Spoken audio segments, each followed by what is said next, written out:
बिस्मिल्लाहिर्रहमानिर्रहीम, अस्सलामु अलैकुम। पाकिस्तान मॉर्निंग में आपको खुशामदीद कहेंगे। मैं हूँ ईशा अल्ताफ और मैं हूँ मोहम्मद जुनेद हलीम और आपको कहेंगे गुड मॉर्निंग, सुबह खैर। उम्मीद करते हैं आपकी सुबह खैरियत से गुजर रही होगी।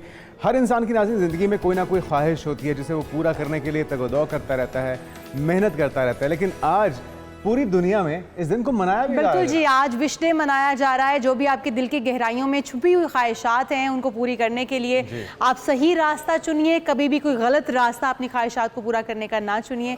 और आज जो आपके दिल में तमन्नाएं जागती हैं, जिनका आप कभी कभी इजहार करते हैं, कभी कभी आप इजहार नहीं कर पाते हैं। कुछ ऐसी ख्वाहिशें भी होती हैं जो आप दूसरों से शेयर नहीं कर पाते हैं, लेकिन अल्लाह के हुजूर आप अपनी वो तमाम ख्वाहिशात, अपनी तमाम हाजात रखते हैं।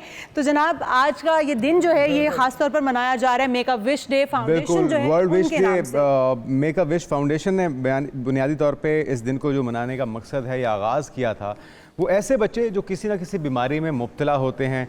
जैसे पाकिस्तान में अगर देखा जाए तो इस दिन में थैलेसीमिया के मरीज़, कैंसर के मरीज़ जो आखिरी स्टेजेस पे होते हैं, जिनकी ज़िंदा रहने की उम्मीदें ख़त्म हो चुकी होती हैं, उनकी विशेज़ को पूरा किया जाता है। कोई बहुत से बच्चे होते हैं जो पुलिस में जाना चाहते हैं, ऑफिसर बनना चाहते हैं, आर्मी ऑफिसर बनना चाहते हैं, पायलट बनना चाहते हैं। तो उनकी विशेज़ को पूरा करके उनकी तमाम विशेज़ को पूरा करके उनको वो खुशी दिलाई जाती है, उनको एहसास दिलाया जाता है कि अभी ज़िंदगी ख़त्म नहीं हुई। बिल्कुल जी। और वो लोग वो एक दिन जी कर भी अपनी उसमें उसे एक दिन में पूरी ज़िंदगी जी लेते हैं वो बीमार लोग, और उन्हें एक उम्मीद सी जागती है कि ज़िंदगी अभी मौजूद है। अच्छा, कुछ लोग विश करने के लिए, आपको पता है ये आईलैशेस के जो बाल होते हैं, वो बाल अगर उतर जाए तो उसको हवा में वो उड़ा के भी विश करते हैं। हाँ, फूंक मारते हैं, उसको विश करते हैं। टूटता, बिल्कुल टूटता हुआ तारा देखकर उसको भी विश की जाती है। तो ये बहुत सारे तरीके हैं लोगों को विश करने के। अच्छा, ये बच्चों को वैसे कहा जाता है कि अच्छा कोई दुआ मांगनी है, पेरेंट्स का एक उनका यकीन अल्लाह पर बनाने का तरीका होता है कि तुम ऐसे करोगे ये अल्लाह तक दुआ जाएगी इसके जरिए और तुम्हारी दुआ पूरी हो जाएगी। बिल्कुल, आप ठीक कह रही हैं। और हमारे अगर पर्सपेक्टिव में देखा जाए, बीइंग अ मुस्लिम, तो हम अगर कोई विश करना चाहते हैं अल्लाह ताला से, एक तो उसके अंदर यकीन का होना बहुत ज़रूरी है। साथ में अगर आप अव्वल आखिर कोई भी दुआ के अंदर दुरूद शरीफ का साथ इस्तेमाल करें, उसे पढ़ लें, तो हमारा ये बिलीफ है कि वो डायरेक्ट आसमान तक पहुंचती है और फरिश्ते उसे अल्लाह तक पहुंचाते हैं। बिल्कुल जी। तो आज विश डे है, आप भी अपनी विशेस अल्लाह तक पहुंचाइए। जो आपके दिल के अंदर ख्वाहिशात हैं, कोई भी ख्वाब हैं, वो आप जरूर पूरे कीजिए। हम टॉप 5 स्टोरीज और साथ में उसके अंदर मेहनत को भी शामिल कीजिए विशेस को पूरा करने के लिए। आगे बढ़ते हैं, अपने टॉप 5 स्टोरीज शामिल करते हैं जनाब। और आज की हमारी पहली स्टोरी होगी PSL 10 कोयटा ग्लैडिएटर्स और मुल्तान सुल्तान आज लाहौर में मद्दे मुकाबिल होंगे। कैसा खेल देखने को मिलेगा, ये हम आपको आज की प्रोग्राम के अंदर पहले टॉपिक के अंदर बताएंगे। जी बिल्कुल। और उसके बाद फिर बात होगी भारत पाकिस्तान के खिलाफ फौजी कार्रवाई का जवाब तैयार कर रहा है। न्यूयॉर्क टाइम्स ने यह दावा कर दिया है। हम तो ये पहले से ही कह रहे हैं कि भारत इस फॉल्स फ्लैग ऑपरेशन के जरिए अपने ही लोगों को बलि का बकरा बना के अब एक बार फिर से शबखून मारने की नाकाम कोशिश कर रहा है। लेकिन फरवरी 2019 से ज़्यादा मुंह तोड़ जवाब दिया जाएगा पाकिस्तान की तरफ से, ये वाज़े कर दिया गया है। और दुनिया की हिमायत हासिल करने की जो नाकाम कोशिश थी भारत की, अभी तक पूरी नहीं हुई है, इस पर भी बात होगी। उसके बाद आपको बताएंगे पाकिस्तान टीबी से मुतासिरा 5वां बड़ा मुल्क कैसे बन गया। सालाना 8 से 9 लाख केसेस रिपोर्ट। वजूहात क्या है, किस तरह से बचाव मुमकिन है, इस पर भी तफसीलन बात। और क्या ख्वाबों के ज़रिए मुस्तकबिल की पेशगोई मुमकिन है? क्या ख्वाब सच्चे होते हैं? क्या ख्वाबों की ताबीर के ज़रिए आप अपने मुस्तकबिल को लेकर कोई पेशगोई भी कर सकते हैं? क्या ये पॉसिबल है? आज इस पर भी बात होगी। उसके बाद आपको बताएंगे वर्ल्ड लिबर्टी फाइनेंशियल का पाकिस्तान क्रिप्टो करेंसी के साथ मुआहिदा तय पा गया है। कितना सूदमंद रहेगा ये मुआहिदा, इस पर तफसीलन बात। लेकिन सबसे पहले अपने टॉपिक की जानिब हम वापस आ जाएंगे। पाकिस्तान सुपर लीग के मैचेस जारी हैं और हम देख रहे हैं कि इस वक्त मैचेस का रुख है सुपर लीग का, वो लाहौर के अंदर हो चुका है और इस वक्त मैचेस लाहौर के अंदर जारी हैं। शाकीन क्रिकेट भरपूर अंदाज में लाहौर के अंदर स्टेडियम्स जो है वो खचाखच भर जाते हैं और फिर मैचेस एंजॉय कर रहे हैं। बिल्कुल एंजॉय तो कर रहे हैं, लेकिन गर्मी उस तरह से एंजॉय करना नहीं दे रही। बहरहाल उम्मीद करते हैं कि इसके बावजूद एक अच्छा जो खेल देखने को मिलेगा शाकीन क्रिकेट को। लाहौरिये तो वैसे ही क्रिकेट के दीवाने हैं, मैच की तरफ भी आएंगे। लेकिन आपको अच्छा, ये आप स्टाइल देख रहे हैं सामने आमिर का, मूवी देखी है? बिल्कुल, ये पुष्पा वाला याद आ रहा है देख के? बिल्कुल मुझे अंदाजा, आमिर भी फैन है पुष्पा के। अच्छा, ये भी पुष्पा के, मेरा अपना छोटा बेटा बड़ा पुष्पा का फैन है। वो ये जब बहन भाइयों को उसने टीज करना होता तो ये बनाते हैं। मुझे लगता है आमिर भी टीज करना चाह रहे थे बाबर को जब उन्होंने आउट किया। और ये जो अंदाज है, अच्छा ये वो रप्पा रप्पा कर देने वाला उसका अंदाज पुष्पा का। जी बिल्कुल। और बाबर के साथ आमिर की सर्जंग तो चल ही रही है, बयानबाजी फोटोग्राफी में भी, ट्वीट्स में भी, और हम देख रहे हैं कि काफ़ी ज़्यादा दबाव में भी दिखा रहे हैं हमारे साबिक कप्तान किंग बाबर आजम। नजर नहीं आ रही काफ़ी ज़्यादा दबाव में है, लेकिन अपने ही एक कुलीग के साथ, अपने ही साथी प्लेयर के साथ इस तरह से दबाव में आ जाना। चले इंटरनेशनल प्लेयर हो ना तो समझ में भी आता है कि मुखालिफ टीम है, इंडियन प्लेयर है, वो आपके ऊपर दबाव डाल रहा है। अपना ही चले है तो दोस्त ही आपस में एक ही टीम का हिस्सा है। लेकिन ये हमाद भाई से जानते हैं ना, हमाद सदीकी साहब हमारे साथ मौजूद हैं, sports journalist. Welcome to show कहेंगे हमाद भाई आपको। हमाद भाई, ये आपने भी स्टाइल देखा होगा जिस तरह से मोहम्मद आमिर ने बाबर आजम को आउट करते तो स्टाइल कैसा लगा ये भी बताइएगा। ये स्टाइल बनाया, और ये सबको पता है कि पुष्पा मूवी का एक बड़ा ही फेमस स्टाइल जो बड़ा हिट हुआ था, ये क्या कोई प्रेशराइज करने का ट्रिक था या फिर उन्हें चैलेंज करना चाह रहे थे, क्या करना चाह रहे थे मोहम्मद आमिर? चल क्या रहा दोनों के दरमियान? Thank you very much. बिल्कुल सही है। मैं कहूंगा कि फास्ट बॉलर में अगर एग्रेशन ना हो तो फिर फास्ट बॉलर नहीं होता। Everything is fair in love and war. और मैच है जहां आप अपने को आउट नंबर करना चाह रहे हैं तो बिल्कुल आमिर अपनी जगह ठीक थे, लेकिन आपने देखा होगा कि उनके जो मेंटोर हैं सर विविन रिचर्ड, जब वो ये जेस्चर अपना शो कर रहे थे तो उन्होंने बाउंड्री से उनको इशारा किया, कूल एंड काम, मैच अभी खत्म नहीं, दूसरी टीम मैच, तो फिर आपके ये रिएक्शन ठीक है, आप कर सकते हैं। आपने आमिर ने प्रूव करके दिखाया कि बाबर की जो टेक्निक है वो एक्सपोज हुई भी है, और यही सारी दुनिया करती हुई नजर आ रही है। बाबर को अब जवाब क्या देना है आमिर की इस जेस्चर का, इस रिएक्शन का ग्राउंड में परफॉर्मेंस से?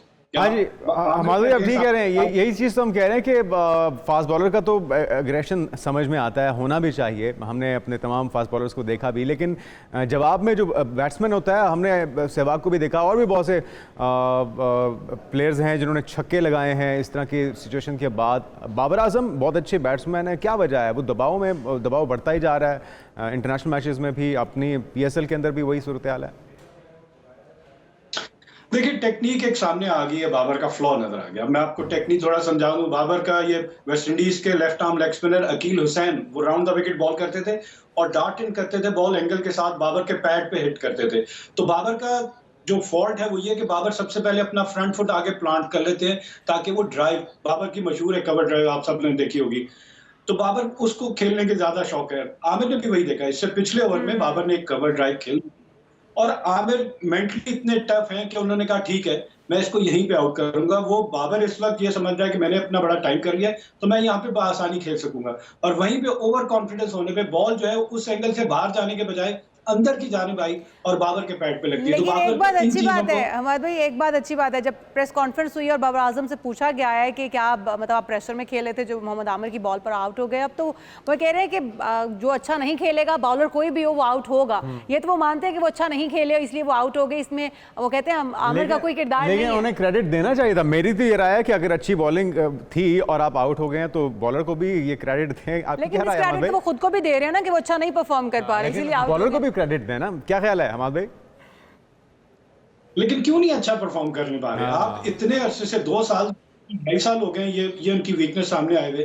तो एक तो बाबर खुद और दूसरा कोचेस क्या कर रहे हैं कि आपका ये फ्लॉ नजर आ गया कि आप फ्रंट फुट सबसे पहले आगे प्लांट करते हैं कि आपने ड्राइव खेलनी है, कवर ड्राइव खेलनी है, और वही आपका वो कहते हैं ना वीकनेस आपकी बन गई। तो आपको इसके ऊपर काम करना पड़ेगा, ना सिर्फ बाबर को बल्कि जो इतना सारा सपोर्ट स्टाफ है वो विजुअल्स बाबर को दिखाएं कि आपकी फ्लॉ कहाँ आ रही है, आप ये कर रहे हैं, ये मत करें आप, क्योंकि बॉलर वहीं से बॉल जब एंगल के साथ बाहर लेके जाता है और अच्छा बॉलर जो कि आमिर है वो वहां से बॉल अंदर भी लेकर आ सकता है, जिसको हम इन स्विंग कहते हैं, और वहां आप एक्शन। तो ये कोई इतना मैं कहूंगा कि बहुत बड़ी बात नहीं, मेरी ग्रेट सही बात हमाद भाई, अगर हम अपने बल्लेबाजों की या टीम प्लेयर्स ही की बात कर लें, रैंकिंग के अंदर वो टॉप पे दिखाई देंगे या टॉप 5 में दिखाई देंगे? बाबर आजम एक लंबे अरसे तक उन्होंने लीड किया है इंटरनेशनल रैंकिंग के अंदर, लेकिन टीम के अंदर परफॉर्मेंस की बात की जाए, टीम ओवरऑल बात की जाए परफॉर्मेंस की, तो बहुत ही बुरी रही है। मोहम्मद रिजवान को देख लें, PSL के अंदर 302 रन बना के वो टॉप स्कोरर हैं, लेकिन उनकी टीम अगर देखा जाए तो वो सबसे नीचे है, 6 में से सिर्फ 1 मैच जीत चुके हैं। ये क्या मामला है? अपनी ज़ात के लिए हमारे प्लेयर्स खेलते हैं, ये जो इल्ज़ाम है वो ठीक है? फिर दो चीजें इसमें, अपनी जात के लिए मजबूरी हो जाती है उनकी खेलने, क्योंकि बाकी टीम परफॉर्म नहीं कर रही, तो अगर वो भी ना परफॉर्म करे तो आप कहेंगे यार आपने क्या कर दिया। तो कम से कम वो अपनी परफॉर्मेंस दे रहे हैं, लेकिन उससे उनके टीम को कोई फायदा नहीं हो रहा। माजी में लेके जाऊं 90s की क्रिकेट में, 2000 में 2 प्लेयर मैच विनर, एक ब्रायन लारा, एक Sachin Tendulkar. Brian Lara century करते हैं, वेस्ट इंडीज जीतता है, सचिन तेंदुलकर सेंचुरी करते हैं, इंडिया नहीं जीतता।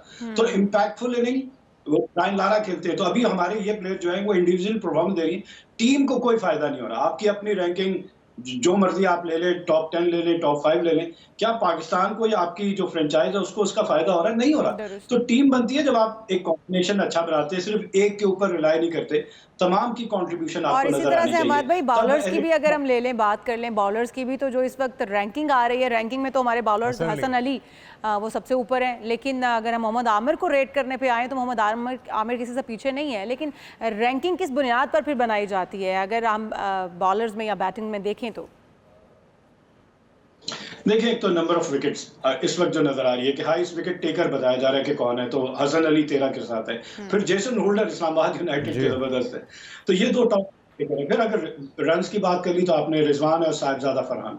तो चले एटलीस्ट ये है कि पाकिस्तानी टॉप परफॉर्मेंस में नजर आ रहे हैं कि हसन अली का फॉर्म में वापस आना, और साथ साथ अगर फास्ट बॉलर की बात की जाए तो सवात से ताल्लुक रखने वाले फवाद अली, जिन्होंने कराची किंग्स से डेब्यू किया, 148 बॉल कर रहे थे। स्पीड आपको नजर आती है। मैं हमेशा से कहता हूँ अली रजा जो कि पेशावर जल्मी से खेल रहे हैं वो भी 147।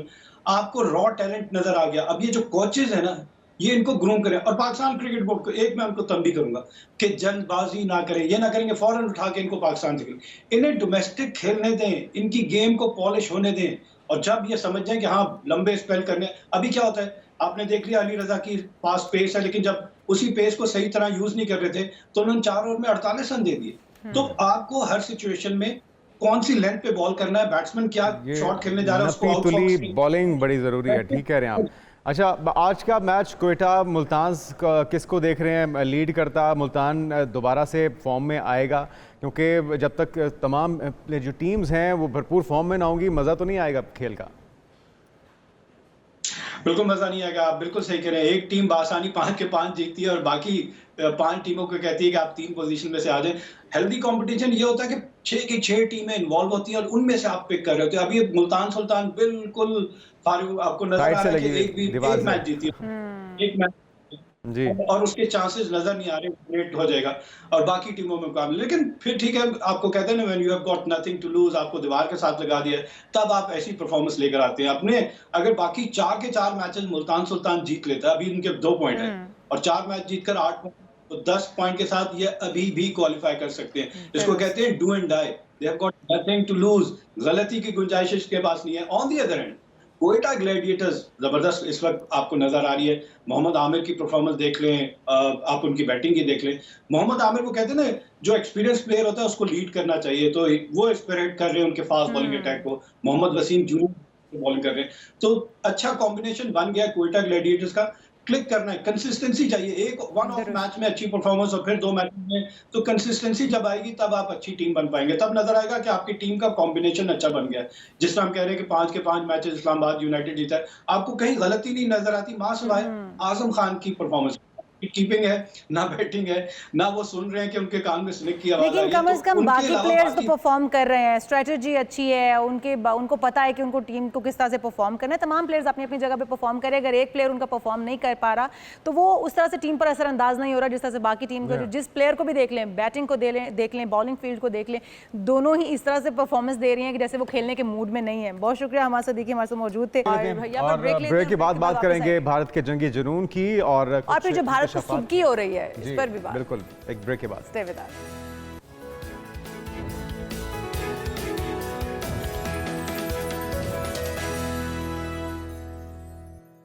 Welcome back. और बात हो जाए भारत के जंगी जुनून की। न्यूयॉर्क टाइम्स की अहम रिपोर्ट और इंकशाफ सामने आया है जिसमें बताया गया है कि अंदरूनी खलिफजार से आलमी तवज्जो हटाने के लिए भारत की जानिब से पाकिस्तान को जंग की धमकियां दी जा रही हैं। पहलगाम फॉल्स फ्लैग ऑपरेशन के फौरन बाद भारत ने पाकिस्तान पर इल्ज़ाम भी धरा था। बिल्कुल जी, लेकिन सिर्फ इल्ज़ाम धरा था। रिपोर्ट के मुताबिक अब तक भारत किसी भी किस्म के सबूत पेश करने में नाकाम नजर आता है, लेकिन इसके बावजूद कार्रवाइयां भारत की जानिब से सख्त की जा रही हैं और पाकिस्तान को आइसोलेट करने, पाकिस्तान को दहशतगर्द साबित करने की पूरी कोशिश की जा रही है। हमारे साथ मौजूद हैं अब्दुल्ला हमीद गुल साहब, चेयरमैन जवानान पाकिस्तान। वेलकम टू शो कहेंगे आपको अब्दुल्ला साहब। जो इस वक्त सूरत हाल क्रिएट की हुई है भारत ने, यकीनी तौर पर भारत जो पाकिस्तान को हमेशा की तरह आइसोलेट करना चाहता था, लेकिन भारत को इस वक्त जो सुबकी का सामना करना पड़ा है वो इस रिपोर्ट में वाज़ेह है, जो न्यूयॉर्क टाइम्स की रिपोर्ट है, कि भारत बार बार इस चीज़ पर बज़िद है कि पाकिस्तान को मोरद इल्ज़ाम ठहराया जाए जो इस वक्त दहशतगर्द कार्रवाई उनके यहाँ हुई है।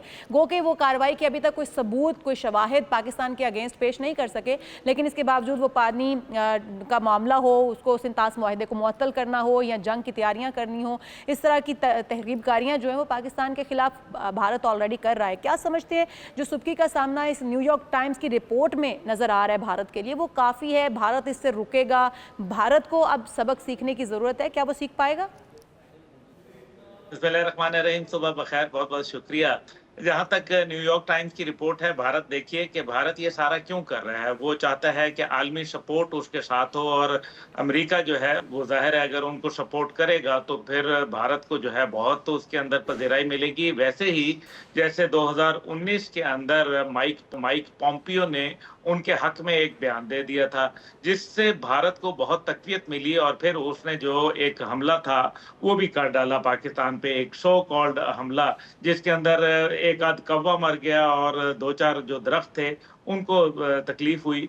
बाकी इसके अलावा वो कुछ नहीं कर पाए। अब मसला यहाँ यह है कि इस बार भारत को पहले दिन तो सदर डोनाल्ड ट्रंप ने जो है वो कहा कि हम भारत के साथ हैं, लेकिन जब उनकी इंटेलिजेंस एजेंसी ने उनको रिपोर्ट दी, उनके सफारत खानों ने रिपोर्ट दी कि भारत का ये मामला जो है ये तो इसके अंदर दाल काली नहीं है, बल्कि ये पूरी दाल जो है वो काली है, इसमें दाल में काला नहीं है।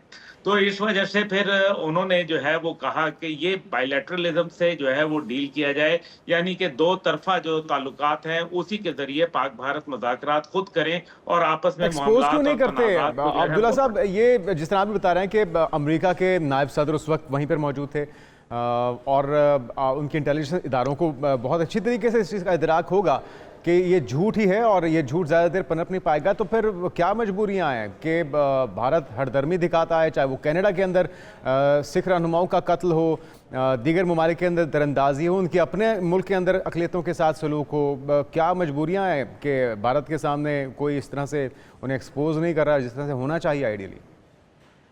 देखिए, भारत जो है वो, क्योंकि अमेरिका जो है वो जाहिर है उनके ऊपर मेहरबान भी है, और अमेरिका ने उनको नेचुरल एलाई गर्दाना है। चाहे वो कॉन्डोलीज़ा राइस हों, जब वो सेक्रेटरी स्टेट थी तब वो कहती थी कि हमारा भारत नेचुरल एलाई है। फिर जो हिलरी क्लिंटन आई तो उनको कहा, और इससे पहले 95 के अंदर न्यूज़वीक के अंदर एक 8 पेज का आर्टिकल छाया हुआ था, जिसके अंदर पूरी दुनिया को मुख्तलिफ जगह पे वो उन्होंने ग्लोबल पुलिसिंग यानी कि इलाकाई थानेदार जो है वो उन्होंने बनाए थे, और उसके अंदर उन्होंने, अमेरिका ने उस वक्त थानेदार जो था इस खित्ते का वो भारत को बनाया था। तो भारत के ये एक सोच है, क्योंकि उन्होंने अमेरिका को जाहिर है पता है कि चाइना को काउंटर करने के लिए भारत का वजन जो है वो इस्तेमाल हो सकता है। लेकिन साथ ही जो जेडी वेंस का आपने जिक्र किया, जेडी वेंस जब आए थे भारत में तो आपने ये नहीं देखा कि नरेंद्र मोदी जो है वो फटाफट सऊदी अरब रवाना हो गया। वो क्यों रवाना हुआ? देखें, जेडी वेंस जो है वो आए थे इस बात के ऊपर कि जनाब ट्रेड टैरिफ के ऊपर साइन करो जो हमने तुम पर लगाए हैं। नरेंद्र मोदी के पास इसका जवाब नहीं था। दूसरा यह है कि 3 अदद जो दिफाई मैन्युफैक्चरिंग के कंपनियां हैं बड़ी अमेरिका के अंदर, उन्होंने अपने दफातर खोले थे नरेंद्र मोदी के कहने के ऊपर उनके मुल्क में, लेकिन उनको अभी तक जो दिफाई साजो सामान के लिए जिस तरह से ऑर्डर मिलना चाहिए था वो नहीं मिला। अच्छा, ये दो बुनियादी बातें। एक चीज तो ये है, जिस तरह से आप कह रहे हैं कि जो टैरिफ लगाया गया था या जो वहाँ के जो जिसके ऊपर सिग्नेचर्स करवाने के लिए वो बजट थे वो नहीं हो पाया, मोदी साहब को वहाँ से फरार हासिल करनी पड़ी, उन्होंने दौरा जो है वो रख लिया। लेकिन जो न्यूयॉर्क टाइम्स की रिपोर्ट बताती है कि जो अंदरूनी हलफशार है भारत के अंदर, उसको दबाने के लिए, छुपाने के लिए पाकिस्तान के साथ इस तरह की कार्रवाइयाँ शुरू की जा रही हैं और पाकिस्तान को जंग के अंदर मुलव्वस किया जा रहा है और उसको मतलब मोरद इल्ज़ाम ठहराया जा रहा है दहशतगर्दी का भी। जो अंदरूनी हलफशार है वो भी हम देख रहे हैं कि मुसलमानों की अक़लियतों के अगेंस्ट जो इस वक्त कार्रवाइयाँ हैं, वो मुसलमानों की अमलाक को नुकसान हो या उनकी मजहबी मकामात को नुकसान पहुँचाना हो, उस वजह से अंदर ही अंदर बहुत सारी एहतजाजी कार्रवाइयाँ भी हो रही हैं और इस तरह की तहरीकें भी चल रही हैं। क्या आप समझते हैं कि उनको दबाना भी एक फैक्टर हो सकता है कि जो पाकिस्तान का इमेज है वो ख़राब किया जाए, भारत के अंदर जो चल रहा है उसको दबा लिया जाए, वो दूसरी दुनिया को नजर ना आए? देखिए फैक्टर तो इसमें बहुत सारे हैं। इसके अंदर 33 आज़ादी की मूवमेंट्स हैं जो भारत के अंदर इस टाइम पे रजिस्टर्ड हैं, वो चल रही हैं। और ख़ास तौर पे जो नक्सलाइट मूवमेंट है, वो तो 7 रियासतों के ऊपर अपना कब्ज़ा जमाए बैठी हुई है। और भारत जो है वहाँ पिछले 2 साल के अंदर 2400 अफ़सर और जवान जो है वो अपने जो है गँवा चुका है। दूसरी जानिब जो है वो आप देख लीजिए कि इस टाइम पे सिखों की मूवमेंट जो है वो खालिस्तान का झंडा जी। लहरा दिया जाता है लाल किले के ऊपर। और इसी तरीके से सिर्फ मुसलमान नहीं, तमाम अक़लियतें जो हैं वो मुश्किलात का शिकार हैं और सरापा एहतजाज हैं। पूरा हिंदुस्तान के अंदर एक आग लगी हुई है। और साथ ही साथ जो है इसके अंदर आप ये भी देखें कि जिस तरीके से एक्सपोर्ट ऑफ टेररिज्म के ऊपर जो है भारत को चार्ज किया गया। बरतानिया का अखबार, आपने तो न्यूयॉर्क टाइम की बात की, जी। अभी आपने देखा कि नायब वजीर खारजा जो साबिका थी रॉबिन रेफल, उन्होंने अमेरिका में अभी बयान दिया कि जी भारत जो है वो ये सारे ड्रामे जो है अपने लिए रचाता है, अच्छा, अपनी एक चीज़ है कमजोरियों को अब्दुल्ला छुपाने साहब के लिए। कि इसी न्यूयॉर्क मैं टाइम्स अगर की बात, अगर इजाजत हो तो जी, मैं मुकम्मल जी कर दूं, ज़रूर, क्योंकि ये ज़रूर। फिर बात ही मुकम्मल ना हो तो फायदा कीजिए। नहीं है। देखिए जो भारत का इस टाइम पे जो मामलात हैं वो उसको समझना बड़ा जरूरी है कि भारत ये सारा अपने इलेक्शन की कैंपेन के लिए कर रहा है। जो इस टाइम पे उसको बंगाल के अंदर जो अभी वो गया है, बिहार के अंदर, और उससे पहले आपको याद है सिटीजनशिप अमेंडमेंट एक्ट जो था वो उन्होंने खत्म किया था। तो ये तमाम बातें हैं जो भारत जो है पहले भी जो उसने पुलवामा पे हमला करवा के और फिर ये बताया कि दुरुस्त। जनाब हम जो है वो बड़े मजलूम हैं, और उसके ऊपर उसने वोट लिया पाकिस्तान मुखालफत का। जबकि सत्यापाल मलिक जो कि कश्मीर के गवर्नर थे, उन्होंने ये कहा कि इसकी जब तहकीकात होंगी इस हमले की, पुलवामा की, तो फिर वो पता चलेगा कि वो उसके अंदर कोई और नहीं बल्कि नरेंद्र मोदी खुद मुलव्विस है। लेकिन यही तो तो ये वजह है, बातें जो अब्दुल्ला है साहब। जानना चाह रहा हूँ जरा उनसे, अब्दुल्ला साहब से, कि ये जो आप बता रहे हैं कि अपने ही लोगों को मरवा के अगर वो इलेक्शन जीतना चाह रहे हैं, तो क्या इंडिया की आवाम को ये चीज़ नज़र नहीं आ रही? दूसरा ये पॉइंट कि अगर वो बहाना ढूंढ रहा है पाकिस्तान पर हमला करने का, जिस तरह पुलवामा के बाद भी उन्होंने 12 दिन के बाद हमला किया था, मुमकिना हमला इस बार क्या हो सकता है और फिर उसका जवाब क्या होना चाहिए पाकिस्तान की तरफ से? देखिए उनके मुतअद्दिद चीफ मिनिस्टर्स जो हैं और उनके अंदर आवाजें उठना शुरू हो गई हैं। खुद कांग्रेस जो है वो सवाल उठा रही है और कह रही है कि तुम्हारी सिक्योरिटी इतनी कमजोर थी, और बाकी लोग ये कह रहे हैं कि ये तुमने खुद एक ड्रामा स्टेज किया, क्योंकि ना लाशें नजर आई, ना किसी की तदफीन हुई, ना कोई गैर मुल्की जो लोग थे उन्होंने अपनी लाशें जो है वसूल की और अपने मुमालिक को भिजवाई। तो ये बातें तमाम जो हैं। और दूसरी बात जो जिसके ऊपर आपने कहा कि ये एक मुमकिन हमला क्या कर लेगा भारत, पहली बात तो यह है कि क्या उसको ये मालूम नहीं है कि इस बार जो पाकिस्तान का स्टांस है वो ये है कि हम कन्वेंशनल और नॉन कन्वेंशनल दोनों वॉरफेयर के लिए तैयार हैं, यानी कि रवायती और गैर रवायती जंग के लिए। जब पुलवामा का मामला हुआ था तब हमारे पास नसर मिसाइल नहीं था, और नसर मिसाइल ने जब से आया है उनकी इंडिया की कोल्ड स्टार्ट डॉक्ट्रिन का जनाजा निकाल के रख दिया है। देखें अभी आपने खुद ही बात की, कनाडा के अंदर जो है नजर सिंह को कत्ल किया गया, फिर गुरपतवंत सिंह पन्नू को जो है अमेरिका के अंदर कत्ल करने की कोशिश की गई, और उसके ऊपर बकायदा अमेरिकी अदालत ने यह कहा कि अमित शाह जो है वो इसके अंदर मुलव्विस है। ये बहुत बड़ा जो है वो उनके ऊपर एक इल्जाम आया है। अब्दुल्ला साहब, आपको लगता है कि भारत जो है वो इतनी ताकत, इतनी सकत रखता है, या वो इतना स्ट्रॉन्ग अपने आप को समझता है कि वो अटैक कर सकता है? क्योंकि तकरीबकारियाँ अब तक होती आई हैं, अटैक के मूड में कभी भी भारत रहा नहीं है। भारत सिर्फ पाकिस्तान को डराने की कोशिश करता है, धमकाने की कोशिश करता है, और पाकिस्तान को उसका इमेज ख़राब करने की कोशिश करता है। आपको लगता है कि पाकिस्तान की तरफ, भारत की तरफ से कोई ऐसा अटैक हो भी सकता है? और जो वाक़या अभी पेश आया है, क्या उसकी इंक्वायरी नहीं बनती है? हमें किसी ऐसे फोरम पर नहीं जाना चाहिए कि इसकी एक शफाफ तहकीकात हो, इसकी इंक्वायरी हो, और तमाम शवाहिद के साथ भारत जो है वो पाकिस्तान के ऊपर इल्जाम धरे? आपके 2 सवाल थे। पहला सवाल ये है कि ये कौम आपको डरी भी लग रही है? जो मजाक बना रही है, उनका जो है तमस्खर बना के रख दिया है, कोई किसी तरह से जोक कर रहा है, कोई जोक कर रहा है। तो पाकिस्तानी कौम खा रही है, पी रही है, बाजार भरे हुए हैं, सड़कों पे लोग चल रहे हैं, स्कूल बच्चे जा रहे हैं, दफातर लगे हुए हैं, रोजाना टीवी पे बैठ के बात कर रहे हैं। तो क्या ये डरी हुई कौम है? ये तो कौम को भारत ने मुत्तहद कर दिया।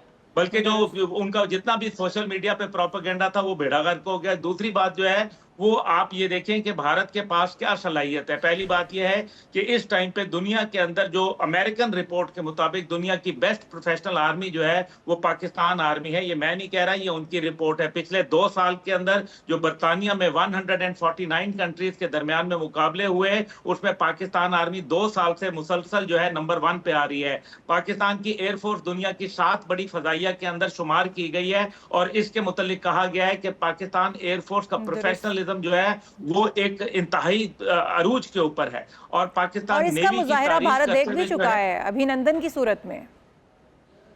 जी, अभिनंदन की सूरत में देख चुका और फिर मैंने आपसे बताया कि इस टाइम पे भारतीय फौज जो है उसके पास 50% जो असला है वो उसके पास रूसी है और वो ऑब्सोलीट हो गया है, पुराना हो गया और अब वो अमेरिकन असले के ऊपर और दीगर ममालिक के असले के ऊपर कन्वर्ट कर रहे हैं। कन्वर्जन के लिए 10 साल का अरसा लगता है। भारत के पास इस टाइम पे ऐसी पोजीशन नहीं है। उनके पास 42.5 स्क्वाड्रन्स होने चाहिए एयरफोर्स के, जबकि उनके पास इस टाइम पे 32 से भी जो है वो कम स्क्वाड्रन्स हैं ऑपरेशनल तैयारियों के लिए। भारत को अब मुंह तोड़ जवाब देने के लिए पाकिस्तान हमेशा की तरह तैयार है और इस बार सिर्फ भारत जो है उसको डराया नहीं जाएगा बल्कि उसको मजा चखाया जाएगा। बहुत शुक्रिया अब्दुल्ला हमीद गुल साहब हमारे साथ। मजा तो पिछली बार भी चखाया था, आपको याद है? फर्क नहीं पड़ता भारत को। उन्होंने कहा था। तो इस बार मेरे ख्याल में साथ में बिस्किट वगैरह भी हम पेश करेंगे। आइए जरा खुशबू लगा के रोल होनी चाहिए इंतजार कर रहे हैं हम आपका। और हम तो वैसे भी मेहमान नवाजी में मशहूर। बिल्कुल, तो इस बार मेहमान नवाजी में कोई कसर छोड़ नहीं रखेंगे जनाब। और अब हम यहाँ पर एक ब्रेक शामिल करेंगे और जब ब्रेक से वापस आएंगे तो आपको बताएंगे लंदन मैराथन रनर के बारे में। लेकिन कौन कौन शामिल था, किस तरह से रेस जीते, एक ब्रेक के बाद। Stay with us.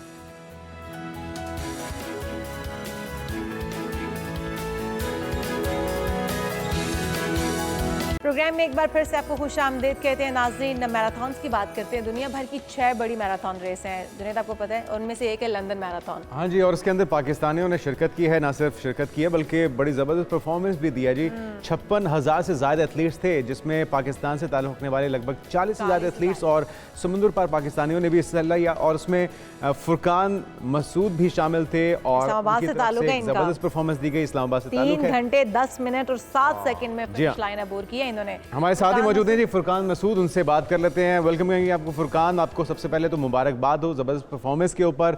कितनी तैयारी की थी और क्या इस मैराथन के अंदर कोई ऐसा शख्स जो कि शौक रखता हो लेकिन कोई ट्रेनिंग ना की हो वो भी हिस्सा ले सकता है? सबसे पहले अपना एक्सपीरियंस शेयर कीजिएगा। अस्सलाम वालेकुम जी। देखिए, बिल्कुल एक मैराथन जो है यहाँ पे तो एक फेस्टिवल टाइप का एक सीन होता है जिसमें कि हर तरह के लोग शामिल होते हैं, प्रोफेशनल होते हैं और कुछ मेरे जैसे एंथुसियास्ट होते हैं जो मतलब शौकिया होते हैं मतलब, लेकिन वो प्रोफेशनली उसको लेके चल रहे होते हैं। लेकिन चूंकि हमारे पास फाइनेंस नहीं होता, अपने पैसों से कर रहे होते हैं। और सबसे बड़ा चैलेंज आई थिंक उनमें प्रोफेशनल और हमारी कैटेगरी में ये है कि हम उतना ही टाइम देते हैं, इतना शायद प्रोफेशनल इतना टाइम नहीं देते, बट हमारे पास बच्चे होते हैं, हमें अपना खाना पीना खुद करना होता है, हमें अपनी फैमिली को टाइम देना होता है। तो वो चीज प्रोफेशनल के पास नहीं होती। तो it's a bigger challenge for us. अच्छा फुरकान, आप मैरिड हैं और 43 इयर्स आपकी एज बताई जा रही है, तो किससे भाग रहे हैं आप और क्या बेगम से भागते भागते तो नहीं मैराथन जीत लिया आपने? नहीं, इट स्टार्टेड बैक इन 2010। अपना मैं ओबेसिटी हिट कर चुका था, 130 केजी मेरा वेट था और हाइपरटेंशन और अपना ब्लड प्रेशर और इस तरह की सारी बीमारियां थी। तो एक कोशिश थी कि अपने बच्चों के लिए एग्जांपल सेट करूं कि डिसिप्लिन के साथ इंसान अपना जिंदगी में कुछ भी अचीव कर सकता है। और आई थिंक हमें हर बार अपनी पाकिस्तान में शायद इसी चीज को समझाने की जरूरत है कि हम कुछ भी कर सकते हैं अगर हम अपना मोटिवेशन के साथ और अपना लगन के साथ काम करें। और रेस के बारे में अगर बात करेंगे तो वहाँ पे रेस का आपने सवाल किया, तो वहाँ पे बिल्कुल अक्सर लोग ऐसे भी होते हैं जिन्होंने ट्रेनिंग नहीं की होती, बट वो इसको कोर्स को 7 घंटे 8 घंटे के टाइम में भी खत्म कर रहे होते हैं, जिसमें वॉक जॉग मिक्स करके कर रहे होते हैं। और बेतहाशा लोग, क्योंकि मौसम लंदन में बहुत गर्म था, ये यहाँ के लिए आम मौसम नहीं था। यहाँ पे जनरली 7 to 13 डिग्री टेम्परेचर होता है और क्लाउडी वेदर होता है। मैं यही जानना चाह रहा था कि एक तो बहुत बड़ी मोटिवेशन है, आपने इतने वेट से अपने आप को दोबारा से इतना फिट भी किया और ना सिर्फ फिट किया बल्कि मैराथन के अंदर एक नुमाया कारकर्दगी भी दिखाई है। कितना टफ होता है 3 घंटे से भी ज़्यादा वक्त में दौड़ते रहना इस मौसम के अंदर, और क्या लगातार दौड़ना पड़ता है या ब्रेक्स भी होती हैं? किस तरह से इसके अंदर पार्टिसिपेट किया जाता है, वो एक्सपीरियंस भी शेयर कीजिएगा। जो आपका गन टाइम होता है, जैसे आप स्टार्ट करते हैं तो उसके अंदर अगर ब्रेक ले रहे हैं तो वो सब आपके टाइम में इंक्लूडेड ही होता है। दिस मींस कि reaching from start to the end, आप उसमें वॉक करते हैं, खड़े होते हैं, जो करते हैं वो सब टाइम में शामिल होता है। ट्रेनिंग के बारे में आपने बात की, ट्रेनिंग का डिसिप्लिन बहुत जरूरी है, इसमें घंटों रनिंग करनी पड़ती है। और अगर मैराथन ट्रेनिंग जो होती है, एक आपकी बेस ट्रेनिंग के बाद 4 महीने का एक पीरियड होता है रेस से पहले का ठीक अमूमन। है। और उस 4 महीने में आपने ट्रेनिंग की थी, जिसमें याद रहे कि पीछे रमजान का महीना भी आया था, और रमजान में आपने इबादत भी करनी होती हैं, और फिर आपने रोजे भी रखने हैं, और अच्छा आपने रनिंग फुरकान, भी करनी आपने है। स्लो एंड तो स्टेडी रेस जारी रखी, या फिर आपने भी बीच में स्टे किया, रुके आप पानी वगैरह पीने के लिए, सांस लेने के लिए? और स्पीड क्या आपने मेंटेन रखी कि ताकि आपका सांस ना फूले और आप अपने मुकर्रर वक्त पर वहां तक पहुंच भी जाएं फिनिशिंग लाइन तक? देखिए, मैं उसी के बारे में बता रहा था। ये ट्रेनिंग जो होती है, रनिंग जो है पूरी साइंस है। तो जब आप नहीं इसको नहीं, आप रनिंग ट्रेनिंग को की बात नहीं करी मैं, प्रॉपरली, रनिंग जी की जी, बात कर रही मैं जब आपको आप मैराथन के अंदर थे। बिल्कुल एग्जैक्टली, वो आपकी ट्रेनिंग ही वहां पे काम आती है। आपको ज्यादातर सांस चढ़ा हुआ होता है, बट आप एक अगर अच्छी टाइम कर रहे हैं, डेफिनेटली आप उस चीज पे काबू पा सकते हैं। आप भागते हुए ही पानी ले रहे हैं, आप भागते हुए ही खा रहे हैं, और खाने के लिए सिर्फ हम कार्बोहाइड्रेट जेल्स वगैरह लेते हैं। इट्स नॉट लाइक कि मैं केला खा लूंगा, मैं ऑरेंज खा लूंगा, अगर आप वो खाएंगे तो आप उल्टी कर देंगे, ओके। आपकी बॉडी वो एक्सेप्ट ही नहीं करेगी। तो इट्स अ कंप्लीट साइंस। और अल्हम्दुलिल्लाह मैं कहना चाहूंगा कि मेरी टीम है इस्लाम रनिंग क्लब इस्लामाबाद की, जिसके बगैर मैं शायद यहाँ सोच भी नहीं सकता था कि मैं मैराथन डिस्टेंस करूंगा। मैंने फर्स्ट रेस जो थी 2023 में दुबई में की थी, जिसके अच्छा। बाद मैंने इंटरनेशनल रेसेस से ब्रेक लिया था कि मैं पहले अपना आपको मजीद फिट करूंगा, फिर मैं किसी इंटरनेशनल फोरम पे जाऊंगा। तो जबरदस्त। अच्छा, अल्हम्दुलिल्लाह क्लब से सपोर्ट थी, मैं सब बिला। अब जी, कितनी मैराथन में हिस्सा ले चुके हैं? फुल मैराथन जो होती है वो 42.2 किलोमीटर होती है। ये मेरी सेकंड मैराथन है। फर्स्ट मेरी दुबई थी, ओके। जो कि मैंने 3 घंटे 53 मिनट में की थी। माशाल्लाह, और फिर ज़बरदस्त। उसके बाद मेरी डिटर्मिनेशन है कि जी, और बिगिनर्स के लिए मशवरा क्या है, किन किन चीज़ों का ख्याल रखना होगा अगर कोई पार्टिसिपेट करना चाह रहा है मैराथन के अंदर, और कितना अरसा उसे ट्रेनिंग करनी चाहिए, क्योंकि आप बता रहे हैं कि ट्रेनिंग का बड़ा किरदार होगा अगर आप मैराथन में हिस्सा लेना चाहते हैं? इट ऑल डिपेंड्स कि वो टारगेट क्या कर रहे हैं। अगर एक बंदे ने 6 घंटे में करनी है, तो आई वुड से कि उसको हफ्ते में 4 रन करने पड़ेंगे, और एटलीस्ट उसको जो है कुछ 6 महीने का उसका बैकग्राउंड होना चाहिए रनिंग का। और अगर किसी ने 8 घंटे में करनी है, तो 7-8 घंटे में करनी है, तो शायद वो 4 महीने सर्फ में भी कर सकता है। उसके लिए भी उसको 3 एक सेशंस पर वीक करने पड़ेंगे। तो वो एक पूरा एक ट्रेनिंग चार्ट बनता है, और उसके ऊपर मतलब हमारा क्लब हम लोगों को गाइड करते हैं, फ्री ऑफ कॉस्ट करते हैं। और वही एक लघु जस्तजन है, लघु लगन है कि जी अपना मुल्क में कोई जबरदस्त। अच्छी हेल्दी एक्टिविटीज करें, लोगों को अच्छी चीज तरफ लेके आए। बिल्कुल ठीक। और बहुत डेफिनेटली शुक्रिया फुरकान। डाइट डाइट बहुत जी जी, इम्पोर्टेंट। जी, बिल्कुल सही। बिल्कुल ठीक है फुरकान मसूद, आप हमारे साथ मौजूद थे। हमें एक और मैराथन रनर ने ज्वाइन किया है, मोहम्मद यूसुफ मलिक हमारे साथ मौजूद हैं। वेलकम टू शो कहेंगे मोहम्मद यूसुफ मलिक, आपको भी बहुत बहुत मुबारकबाद। आपको मैनचेस्टर में आपने ये मैराथन जीती है, और बताया जा रहा है कि 5 घंटे 33 मिनट में आपने ये मैराथन मुकम्मल की है। बहुत मुबारकबाद, और बताइएगा कितना चैलेंजिंग रहा, किस तरह से आपने मैराथन जीती? अस्सलाम वालेकुम। पहले वालेकुम तो आप अस्सलाम। सबका शुक्रिया। देखे, मैं पहले मैनचेस्टर की, उसके बाद मैं लंदन की, दो ओह, रनिंग की मैंने एक हफ्ते में। तो ज़बरदस्त। अ, बहुत अच्छी हुई मेरी ये दोनों मैराथन। तो लंदन का इस वक्त वेदर थोड़ा हॉट था। एक तो इन्होंने रनिंग बहुत लेट स्टार्ट की थी, 11 बजे, तो उस वक्त अनफॉर्चुनेटली उस दिन सनी डे था और थोड़ा गर्म था। लेकिन अल्हम्दुलिल्लाह मैंने और मेरे साथ जो मीडिया की वाहिद एंकर पर्सन मोना खान थी, हम दोनों ने अल्हम्दुलिल्लाह बहुत अच्छे टाइम पे फिनिश किया और अपना मेडल अच्छा, कितना लेकर आ इसका दौरानिया कितना होता है, कितनी लंबी ये रेस होती है, इस बारे में भी बताइएगा, कितनी लेंथी थी? गए। 42.2 किलोमीटर होती है, और इसका दौरानिया ऑफिशियल टाइम तो 6 आवर होता है, लेकिन हमने उसके अंदर कंप्लीट की अल्हम्दुलिल्लाह। अब बस फिनिश करनी थी, वो बहुत अच्छे टाइम पे कर ली। और आपने तैयारी कितना अरसा की, कितना टफ था, तवक्को क्या थी, और किन किन चीज़ों का ख्याल रखना पड़ता है? ख़ासतौर पे हम चाहेंगे कि बिगनर्स के लिए भी कोई अगर मशवरा हो तो ज़रूर दीजिएगा। नहीं, तैयारी की बात करें तो तैयारी तो आप देखें, एक आपको मैराथन करने के लिए कम से कम 4 महीने मैराथन की ट्रेनिंग चाहिए होती है। और अगर आपको एक अच्छी मैराथन करनी है, तो उसके लिए आपको साल भर मेहनत करनी होती है। अच्छा। तो मैं पिछले कई अरसे साल भर में रनिंग करता रहता हूँ, इसकी मैं तैयारी करता रहता हूँ कि किसी वक्त कोई भी आ जाती है मैराथन, तो उसमें हिस्सा लेने के लिए, ताकि बंदा हर वक्त रेडी हो। अच्छा, एक तो ये कि आपका शौक पूरा हो रहा है और एक हेल्दी एक्टिविटी है, फिटनेस और हेल्थ के ऊपर इसके असरात क्या महसूस करते हैं आप यूसुफ? लाइफस्टाइल कितना बेहतर होता है अगर आप इस तरह की एक्टिविटी में हैं तो? यकीन करें कि इससे आप जब डेली आप अपनी रूटीन में रनिंग रख लेंगे तो आप यकीन करें कि मेरे को पिछले 1 साल से अगर मैं उठा के देखूं तो किसी एक दिन भी मुझे जरा सी भी सुस्ती कुछ इस तरह से कोई मैं अल्हम्दुलिल्लाह बिल्कुल फिट रहता हूँ 9 to 5 ऑफिस भी जॉब करता हूँ, कोई वो नहीं होता और बिल्कुल एनर्जेटिक, कोई बीमारी मेरे करीब नहीं यूसुफ, है। कोई भी कर सकता है मैराथन में हिस्सा ले सकता है? अगर कोई हार्ट पेशेंट है, ब्लड प्रेशर पेशेंट है, शुगर के मरीज शुगर हैं। पेशेंट, मतलब कोई भी इसमें हिस्सा ले ये सकता है? तो मैं आपको बताऊं कि खुद मैंने रनिंग स्टार्ट इसी वजह से की थी, मैं हार्ट पेशेंट था तो अल्हम्दुलिल्लाह मैंने अपनी जो रनिंग की वजह से अपने हार्ट भी सही किया और इसमें ऐसा कोई भी ले सकता है, ऐसी बात नहीं है बिकॉज रनिंग से ही सारी चीजें जाके बेहतर होती हैं। Running mother of all sports.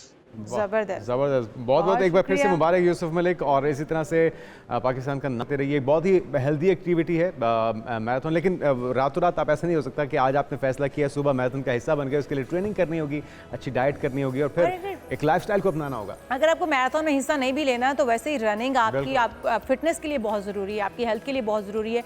आप अपना वेट भी कंट्रोल रख पाएंगे, बहुत सारी बीमारियों से आपको निजात मिल जाएगी। अगर आप ब्लड प्रेशर, हार्ट पेशेंट या आप शुगर पेशेंट हैं तो आप इन तमाम बीमारियों से भी निजात हासिल कर सकते हैं। हम यहाँ पर एक ब्रेक शामिल करते हैं, आपकी हिम्मत जाएगा दीगर अहम इशूज़ अभी भी बाकी, एक ब्रेक के बाद।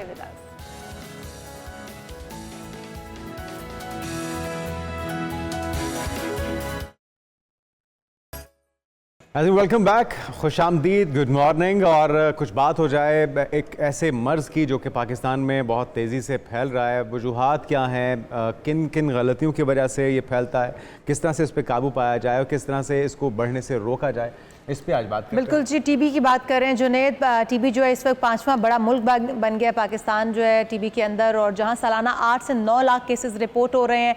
बात फिर वही है कि क्या वजह है, 50,000 अफराद मौत के मुंह में चले जाते हैं टीबी की वजह से। क्या इसकी हमें अवेयरनेस नहीं है, वजूहात क्या हैं, अलामात क्या हैं, कौन से आपके ऑर्गन्स को अफेक्ट करता है, ये सब जानेंगे। हमारे साथ ही मौजूद हैं doctor Asif Hanif, assistant professor हैं पल्मोनोलॉजी, माहिर अमराज सीना दमा। वेलकम टू शो कहेंगे डॉक्टर साहब आपको। डॉक्टर साहब, सबसे पहले हम इसी चीज़ पर आ जाते हैं कि दमे की वजूहात क्या हैं, किस वजह से कोई भी पेशेंट दमे का मरीज़ बन जाता है, क्योंकि हर बीमारी के पीछे कोई ना कोई गलतियां हम कर रहे होते हैं। उन गलतियों के ऊपर सबसे पहले आ जाते हैं, पहले हमें वो बताइएगा, फिर इलामात क्या होती हैं, कैसे पता चलेगा कि हम इस मर्ज़ में मुब्तला हो चुके हैं। पहले तो बात ये कि टीबी की बात हो रही है, दमे की नहीं होती। दूसरी बात ये है कि अब ये टीबी किस वजह से हो जाती है, ये क्वेश्चन था। तो ये इसकी वजूहात जो हैं वो ये हैं। सबसे बड़ी वजह ये है कि वो वाले पेशेंट्स के साथ रहना जिनको ऑलरेडी ट्यूबरकुलोसिस है, ये सबसे बड़ी वजह है कि उससे पेशेंट को टीबी ट्रांसफ़र होती है। ये अगर ये कंट्रोल हो जाए ना तो मेरे ख्याल में एक बड़ा चंक जो है ना ट्यूबरकुलोसिस का कंट्रोल में आ जाएगा। अब वो कह रहे हैं कि पहला पेशेंट टीबी का कैसे वो डिटेक्ट होगा, यानी कि वो उसको टीबी कैसे हो जाएगी। उसमें कुछ फैक्टर्स दूसरों के हैं, कुछ अपने हैं। जैसे एक हेल्थ है, अगर किसी की वो ख़राब है, नाश्ता करके नहीं जाते, पुअर सैनिटेशन है, अगर उसकी जो पॉवर्टी है, ओवर क्राउडिंग है, माल न्यूट्रिशन है, इंफ्रास्ट्रक्चर्स अगर अर्ली डायग्नोसिस नहीं हो पाता है। एक आलूदगी भी वजह है डॉक्टर साहब, क्योंकि हम तो देखते हैं हर साल यहाँ पे स्मोक के इश्यूज और धुएं की फैक्ट्रियों में काम करने वाले लोग, वो भी इसके डायरेक्ट अफेक्ट तो नहीं करते हैं। वो आलूदगी वगैरह जो है वो दूसरी बीमारियाँ पैदा करती हैं, जैसे जैसे एस्थमा है, जैसे मैडम ने बात की है, COPD है, जो बॉडी पार्ट्स में सबसे ज़्यादा लंग्स को डैमेज करता है टीबी। हिट किस बॉडी पार्ट को करता है? सबसे ज़्यादा लंग्स होते हैं, और ये जो लंग्स को जब अफेक्ट करता है ना तो फिर ये इन्फेक्शस भी होती है, एक दूसरे को बहुत जल्दी फैलती है। मिसाल के तौर पर अगर आप कोई उम्रा करने जा रहे हैं और एक जहाज़ में एक बंदा अगर ट्यूबरकुलोसिस जिसका स्पूटम पॉजिटिव है, वो पूरे को उसको क्रू को जो है पूरे का पूरा जो है ना आपने उसको रूल आउट करना है कि बाकियों को हो गई है कि नहीं। अच्छा, जल्दी स्प्रेड हो जाता है। एक चीज़ हमने देखी, that's what I am saying, it is like Covid में जिस तरह हमने देखा, जिसका इम्यून सिस्टम वीक था वो ज़्यादा उससे अफेक्ट हुआ, और जो थोड़ा सा बेहतर इसका लाइफस्टाइल था, डाइट बेहतर थी, रूटीन बेहतर थी, वो उससे कम अफेक्ट हुआ था। इसमें भी ऐसे ही। अच्छा, कोविड है ना जोन सा, उसने किसी का कुछ नहीं देखा, उसने इम्यून सिस्टम की तो ऐसी की तैसी कर दिया। उसने किसी पे डिफरेंशिएट नहीं किया, अमीर है, गरीब है, इम्यून सिस्टम कैसा है। वो हमें नहीं पता आज तक लेकिन कि कोविड आफ्टर लेकिन उसके जो बच्चे असरात लोग थे, से काफी देखिए कम इम्यून इफेक्ट सिस्टम हुए। वेस्ट का सबसे बेहतर है।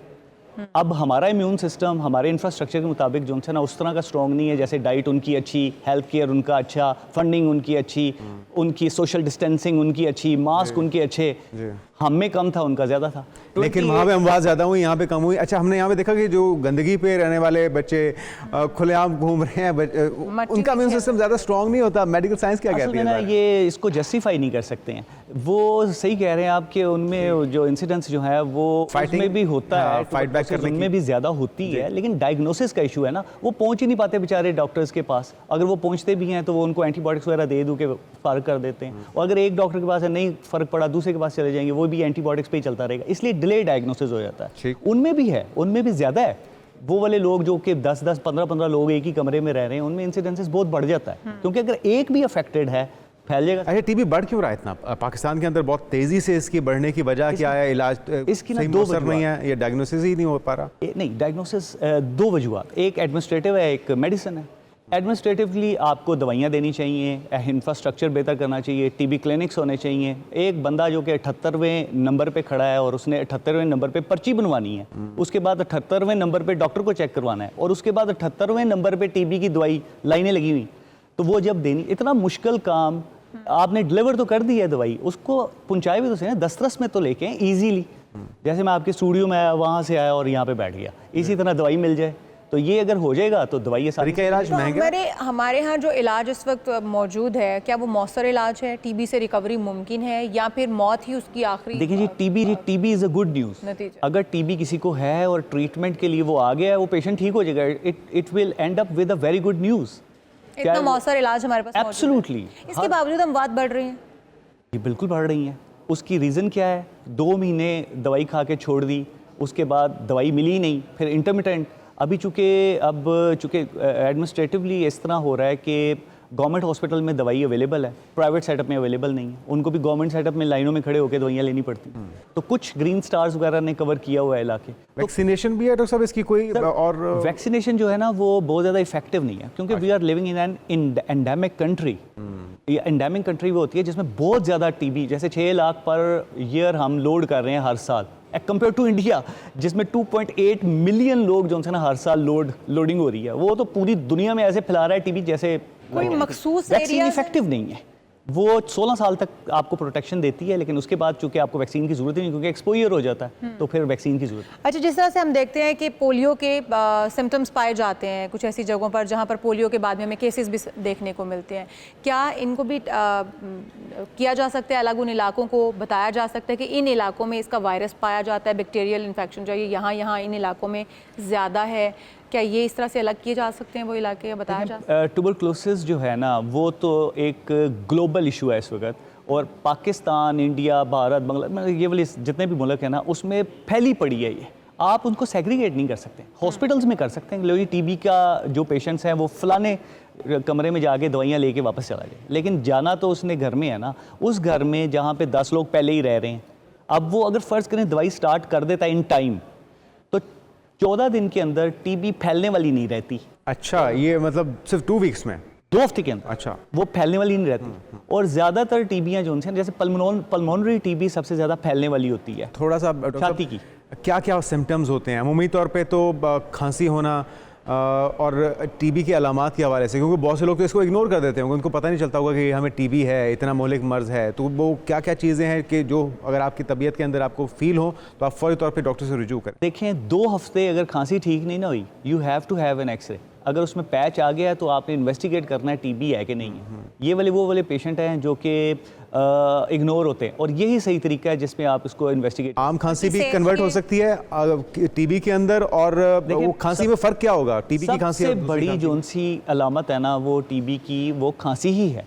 आपने अर्ली डायग्नोसिस करना है ना, ताकि आप उसको रोक सकें, ताकि वो दूसरों में ना फैले। ठीक है, पहली चीज़ खांसी है। तो 2 हफ्ते खांसी ठीक नहीं ना हुई, आपने रूल आउट करना है टीबी है कि नहीं है। किस एज के लोग ज़्यादा अफेक्ट हो सकते हैं? हर एज का बंदा जो है ना वो टीबी से अफेक्ट हो सकता है, बच्चों से लेके बड़ों तक। लेकिन हमारे तो डॉक्टर साहब ने देखा है, बच्चे चिप्स खाते हैं, उसके बाद कोल्ड ड्रिंक पी ली, बड़े भी, बहुत से बुजुर्ग भी, हम उनको मना करते रहते हैं लेकिन वो ऐसे ही करते हैं, राइस खा ली, ऊपर से कोल्ड ड्रिंक पी ली, खांसी हो गई, और वो फिर खांसी कई महीने चलती है।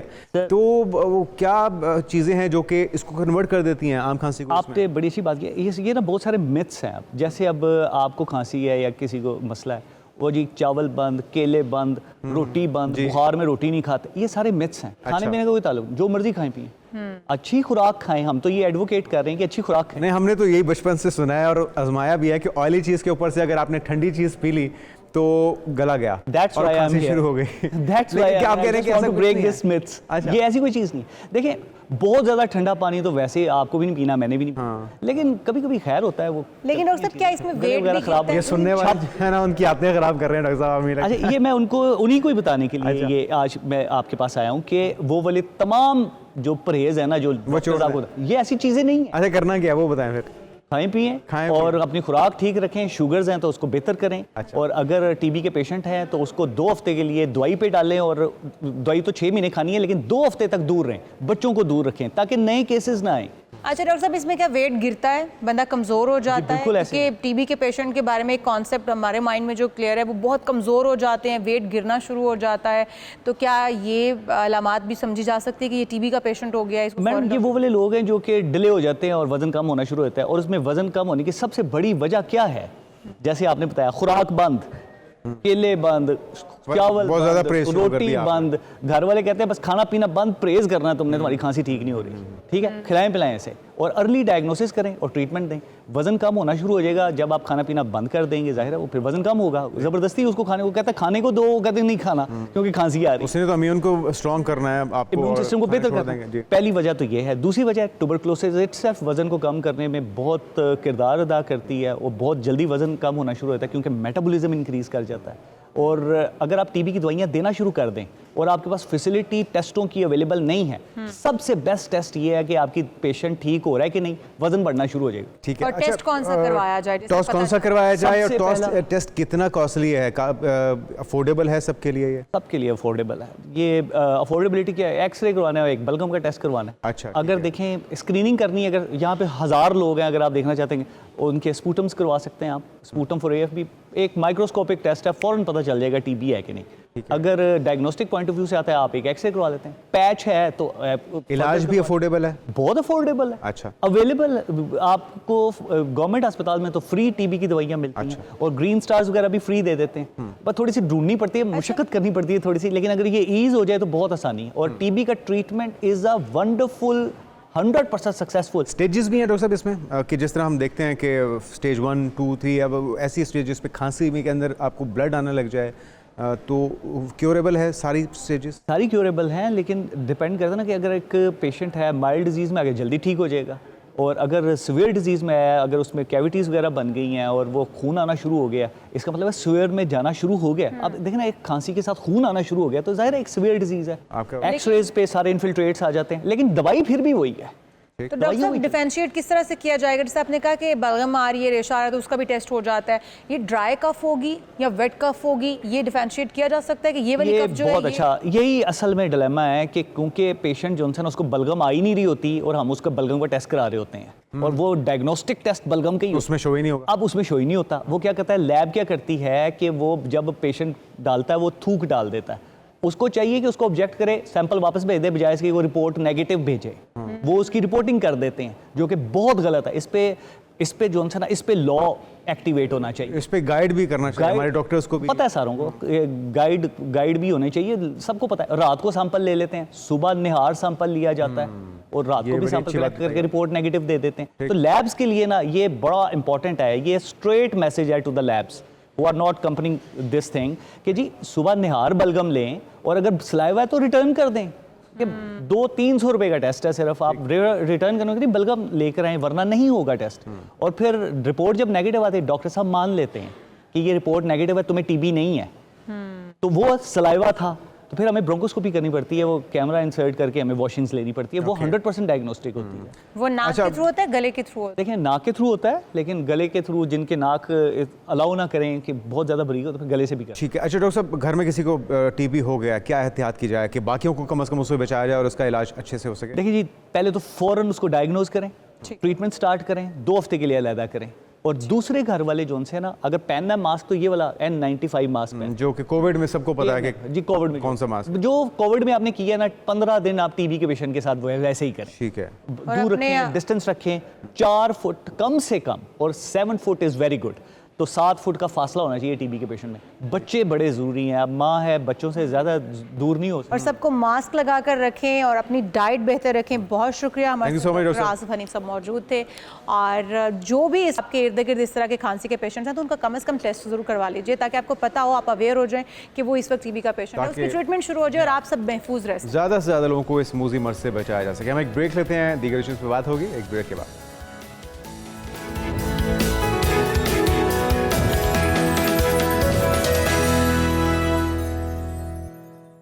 प्रोग्राम में एक बार फिर से आपको खुश आमदेद कहते हैं और बात कर लेते हैं ख्वाबों की। जब आप सोते हैं तो आपको बहुत सारे खूबसूरत ख्वाब, सुहाने ख्वाब भी आते हैं, मुस्तकबिल के ख्वाब भी आते हैं, हाँ कुछ डरावने ख्वाब भी आते हैं। और आप कभी कभी कुछ ऐसा सोच रहे होते हैं किसी के बारे में नेगेटिव, या अपने बारे में कोई ऐसी चीज़ सोच रहे होते हैं तो आपकी थॉट्स जो है वो आपको उसी तरह के ख्वाब दिखाती हैं और आप डर जाते हैं। समटाइम ऐसा भी होता है इशाल कि आपने कोई ख्वाब देखा है और कुछ अरसे बाद वो हो भी गया, वो हकीकत बन जाता है। कोई ऐसी चीज़ देखी है जिसको आपको देख के लगता है कि ये तो मैंने कहीं देखी थी। बिल्कुल ऐसे ही है। तो ये तो इसका कितना ताल्लुक है, क्या जो हमारी सोचें हैं वो हम कर दिखाते हैं, या फिर ख्वाब जो वो हकीकत में हमारे सामने आ जाते हैं, हकीकत का रूप धार लेते हैं। हमारे साथ मौजूद हैं सैयद अली जैदी, माहिर इल्मुल अदाद मौजूद है। वेलकम टू शो कहेंगे आपको।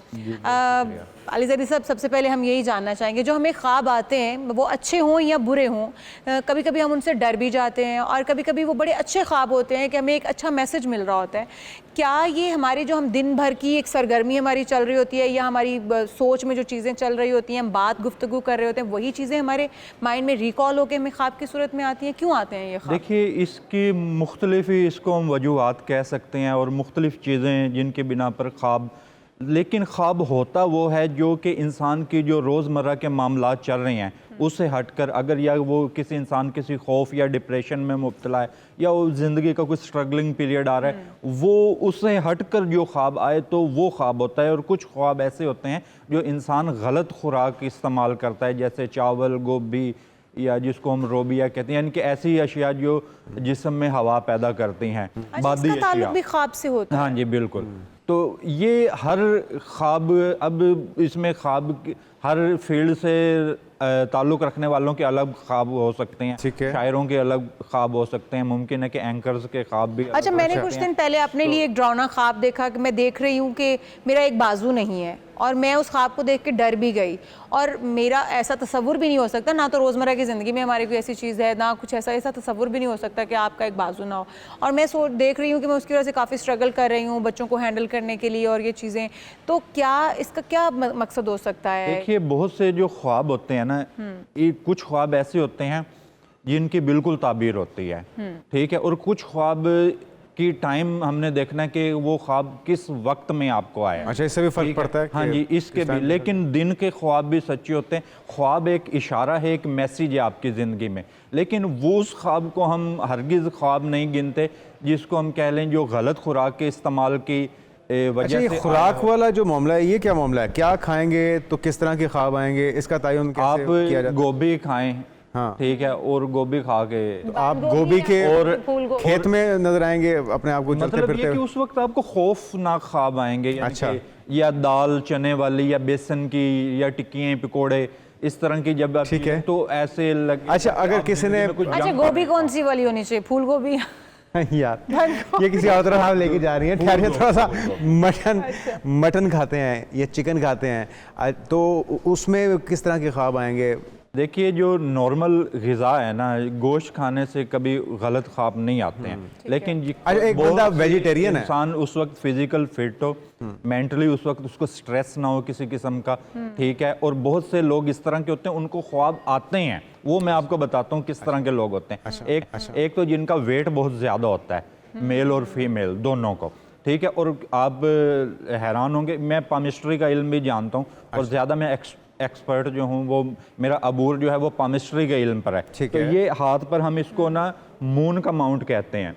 ओके। इसको ये हथेली की नुक्कर पर जो है, यहाँ पर अगर आपको स्याह डॉट जिसको मोल कहते हैं, जो तिल आपको यहाँ पर जिन लोगों के हाथ पर तिल नजर आए इस मकाम पर, तो उन लोगों को अक्सर ख्वाब आते। राइट लेफ्ट किसी भी हाथ पे, राइट लेफ्ट किसी जिसके इस मकाम पर जिन लोगों के हाथ पर तिल होगा उनको ख्वाब आते अच्छा, हैं। पहले तो ये बताइएगा औकात कार की आपने बात की है, कौन से औकात जो होते हैं उसमें ख्वाब ताबीर की सूरत में हमारे सामने आ जाते हैं? कौन से वक्त में ख्वाब देखे जाने वाले? ख्वाब जो रात 12 बजे के बाद जो भी हिस्सा ये तहज्जुद का वक्त शुरू हो जाता है, इशा के यानी कि आप सोएं उठें तो वो तहज्जुद का टाइम उस टाइम में शुरू हो जाता है। तो उस वक्त देखे जाने वाले ख्वाब और उससे किसी भी उस टाइम के दौरान जो फजर की नमाज तक के जो ख्वाब हैं वो तकरीबन मोतबर होते हैं। अगर आपको कोई फिजिकल फिटनेस का कोई इशू नहीं है, कोई स्ट्रेस नहीं चल रहा या जिस्म में कोई किस्म की बीमारी नहीं है, तो उस वक्त के ख्वाब मोतबर। इसको रात का आखिरी पहर मेरे ख्याल में कहा जाता है, आखिरी पहर कह लें या सुबह के दाखिल होने का वक्त। और कुछ ऐसे लोग होते हैं जो दिन में भी ख्वाब देखते हैं और वो भी सच्चे होते हैं। ऐसा नहीं होता कि अगर आपको उस टाइम में ख्वाब नहीं आया, आप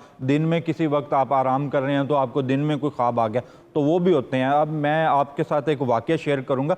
और हर इल्म का जानना हर इंसान के लिए फ़ायदा मंद नहीं है, और बहुत से इस तरह के इंसान होते हैं जिसको कोई इल्म आ जाए तो वो उसको हज़म नहीं कर पाता है। यानी कि अलूम का अपने पास होना एक बड़ा अच्छा इजाफा इंसान की शख्सियत में और उसकी काबिलियत में, लेकिन हर इल्म जो है वो हर इंसान के लिए नहीं है। अब मेरे एक क्लाइंट थे, उन्होंने मुझे ना वो एक अजीब सी किस्म के ना खौफ में मुब्तला थे और उनका ख्वाब वाकया ही सच्चा हुआ। उन्होंने कहा कि मैंने ख्वाब देखा कि मेरे वालिद साहब की खातून थी, तो उन्होंने कहा कि मेरे वालिद साहब की डेथ हो गई है। तो कहते हैं मैंने अपनी, वो खातून कहती हैं कि मैंने अपने ना घर फ़ोन किया वालिद की खैरियत दरियाफ्त करने के। मैंने भाइयों से पूछा भी वालिद की खैरियत है, सब कुछ ठीक है? उन्होंने कहा जी बिल्कुल ठीक है। उन्होंने कहा मुझे ख्वाब है कि मेरे वालिद साहब की डेथ हो गई है और मैं आ रही हूँ अपने ससुराल से। उन्होंने कहा आप नहीं आए, बिल्कुल वो ओके हैं, सब कुछ बच्चों के साथ फैमिली में बिल्कुल वो बिजी हैं, कोई आपको कोई इशू, आप ना आए, जहमत ना करें। तो 2 घंटे बाद वो उनके वालिद साहब की डेथ हो गई। अच्छा, अभी वाकया मुकम्मल नहीं हुआ।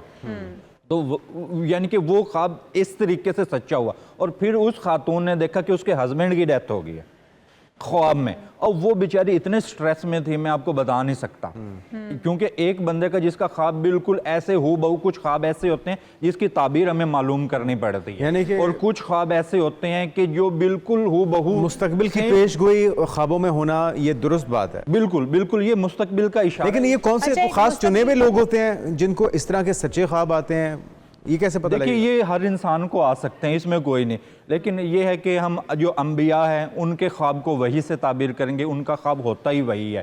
ठीक है, जैसे वली होते हैं या कोई रूहानी इल्म से।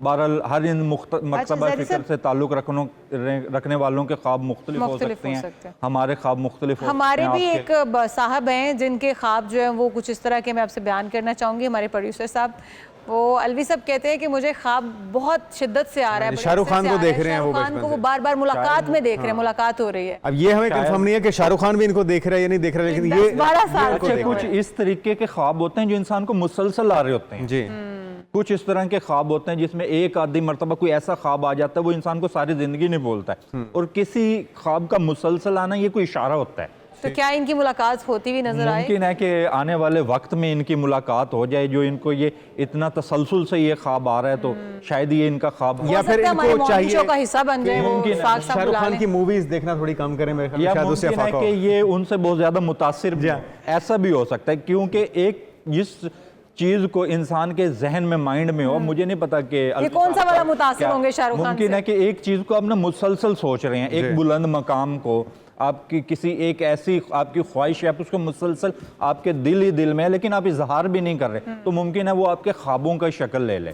अच्छा, मैंने ये ज़ैदी साहब बड़ी बार नोटिस किया है कि मैं जो चीज़ सोचती हूँ, मेरे माइंड में जो चीज़ चल रही होती है, अब वो ख्वाब में आती है या नहीं आती है। मैंने अगर एक चीज़ सोची है, वो चीज़ ताबीर बनकर मेरे सामने आ जाती है, हालांकि मैंने ख्वाब में नहीं देखा होता। देखिए, इसको सिक्स सेंस कहते हैं। सिक्स सेंस कहते हैं। ये छठी हिस्सा है। मतलब ये कि आपको आने वाले वक्त के बारे में अंदाज़ा होता है। इसकी आसान तशरीह मैं ये कर सकता हूँ कि आपके जहन में खटका आ जाता है, कोई अलार्म आता है आपके जहन में, या आने वाले वक्त की तस्वीर बन रही होती है।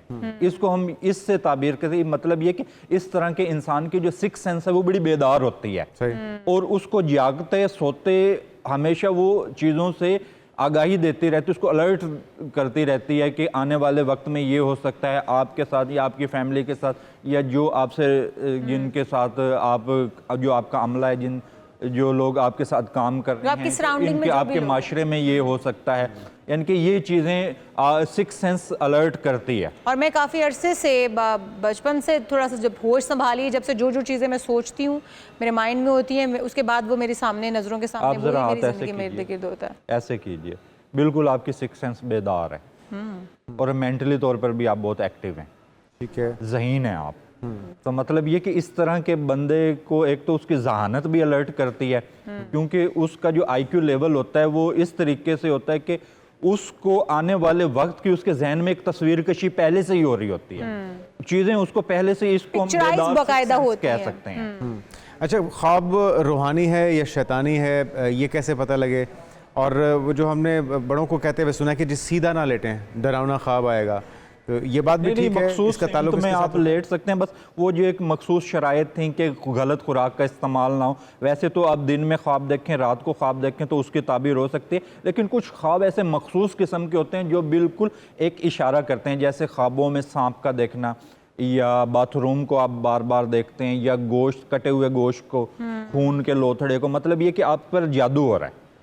यानी कि ये ख्वाब आपको इशारा देते हैं, मुसलसल इशारा आपकी तरफ मैसेज आ रहा है कि आप अपना इसमें सदबाब करें, कोई अपना सदका दें, कोई दुआ करें, कोई खैरात करें। अच्छा, अगर कोई शादी दूसरी तीसरी देख लेता है कोई बंदा, पहले भी देख सकता है, तो वो उसके लिए क्या है, ख्वाब में ताबीर जूतियां होंगी या क्या होगा? ये मुमकिन है कि वो इंसान की अपनी विश हो सकती है, कोई ख्वाहिश ऐसी नहीं, कहने का मकसद ये है कि दिल में लेके बैठा हो। शादी के ख्वाब देखता है और कोई मरने का ख्वाब देखता है, तो इसके क्या असरात होते हैं या क्या ताबीर? मरने के ख्वाब को हम ये ताबीर कर सकते हैं कि उनके घर में कोई नेमत आने वाले, या उसके घर में कोई खुशियाँ आ रही हैं, और बहुत से यानी कि इसमें इख्तलाफात हैं जिन्होंने ख्वाबों की ताबीरों पर जो लिटरेचर, जो बुक्स लिखी हैं, बहुत से जो लिखने वाले उन्होंने ये लिखा है कि ख्वाब में शादी का देखना किसी परेशानी का सबब, यानी कि कोई आपकी, यानी कि खुदा ना उलट हो सकता है। हाँ जी, खुशी देखते हैं तो परेशानी आ सकती है, और वफात देखते हैं, जनाजा देखते हैं, या किसी को मुर्दा हालत में देखते हैं जो कि जिंदा हो,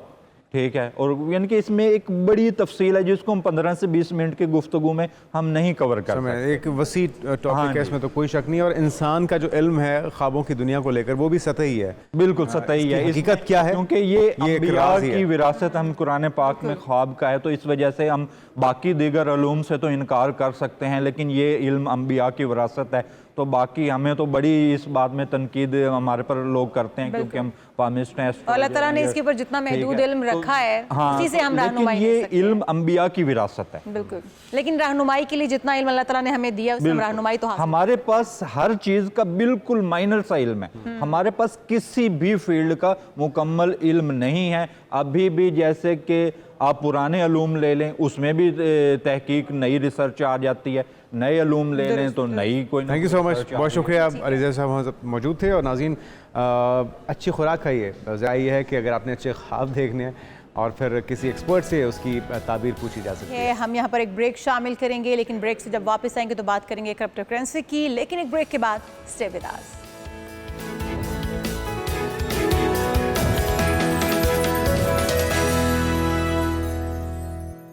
Azim, welcome back. Crypto currency की धूम है और पाकिस्तान ने फाइनली इनिशिएटिव ले लिया है। अमेरिकी सदर डोनाल्ड ट्रंप की हिमायत याफ्ता वर्ल्ड लिबर्टी फाइनेंशियल की पाकिस्तान क्रिप्टो काउंसिल के साथ मुआहिदा हो गया है, जिसे खुशाइंद कहा जा रहा है जी। बाकायदा पाकिस्तान ने भी अब एंट्री दे दी है क्रिप्टो की फील्ड में। जश्न तो मनाया जा रहा है, लेकिन वजारत खजाना के मुताबिक वर्ल्ड लिबर्टी फाइनेंशियल अमेरिकी सदर डोनाल्ड ट्रंप की हिमायत याफ्ता और डिसेंट्रलाइज्ड फाइनेंस प्लेटफॉर्म है। कितना इससे फ़ायदा होगा पाकिस्तान को और क्या वाकई इस पर जश्न मनाना चाहिए? उस्मान चुगताई साहब हमारे साथ मौजूद हैं, ई कॉमर्स हैं, क्रिप्टो स्पेशलिस्ट हैं, वेलकम टू शो कहेंगे आपको। उस्मान साहब, क्या समझते हैं, क्या वाकई इस पर जश्न मनाना चाहिए कि क्रिप्टो करेंसी के अंदर फाइनली अब पाकिस्तान ने कदम बाकायदा रख दिया है और एक मुआहिदा साइन कर लिया है लिबर्टी फाइनेंशियल के साथ? क्या आप समझते हैं कि ये बड़ा सूदमंद साबित होगा? पहले तो जी मैं आप लोगों का बहुत शुक्रगुजार हूं कि आप लोगों ने क्रिप्टो की इंपॉर्टेंस को समझा और इस पे बात करना शुरू की। और दूसरा मैं आप लोगों से अर्ज ये करूंगा कि ये जो वर्ल्ड लिबर्टी फाइनेंशियल्स है, इसको हम लोग डोनाल्ड ट्रंप कंपनी अगर कह दें तो ज्यादा बेहतर होगा। कि उनके तीनों बेटे जो हैं उनकी ये कंपनी है। और मैं उस शख्स को मुबारकबाद देता हूं, और खासतौर पे बिलाल साहब को जो पाकिस्तान क्रिप्टो काउंसिल के अंदर एक अहम कलीदी किरदार अदा कर रहे हैं कि डोनाल्ड ट्रंप की जो बेटे हैं उनकी कंपनी को पाकिस्तान के अंदर ले आना। और अगर आप उनका एजेंडा पढ़ो तो मैं ये समझता हूं कि ये बहुत ही खुशाइंद है, और पाकिस्तान जिस तरह के क्रिप्टो के उन कंट्रीज में शामिल है जो इसको फास्टेस्ट अडॉप्ट कर रहे हैं। पाकिस्तान के नौजवान, मैं समझता हूं जिस तरह इसके अंदर आगे बढ़ रहे हैं और बढ़ सकते हैं, तो मुस्तकबिल उसी का है जो वेब 3 को अडॉप्ट करेगा। और इंशाअल्लाह अज़ीज ये पाकिस्तान के लिए बहुत बड़ी खुशखबरी है, पाकिस्तान के लिए, नौजवानों के लिए बहुत बड़ी खुशखबरी है। उस्मान भाई, आपकी बातें सुन के तो काफी नौजवान जा रहे हैं वो रुक जाएं। बिल्कुल, और यानी कि आप ये कह रहे हैं कि राइट टाइम पे राइट मूव है पाकिस्तान की तरफ से, वही बात है। लेकिन ब्रेन ड्रेन का जो सिलसिला है वो इसे रुक सकता है, और कितना ज़रूरी है क्रिप्टो की मालूमात, आगाही हासिल करना, सही मायनों में इसको सीखना। जी आप ये देखिए कि आपने एक शख्स जिसने पूरी दुनिया को हिला रखा है, उसकी कंपनी आप पाकिस्तान में ले आते हो, तो उसके लिए फिर हमें रॉ मटेरियल चाहिए है। हमें उसके लिए पूरा इकोसिस्टम क्रिएट करना है। हमारे स्टूडेंट्स को ब्लॉकचेन अंडरस्टैंड करनी है। हमारे स्टूडेंट्स को क्रिप्टो माइनिंग से लेके क्रिप्टो ट्रेडिंग, हर जगह पर मिलियंस पॉसिबिलिटीज हैं दुनिया के अंदर।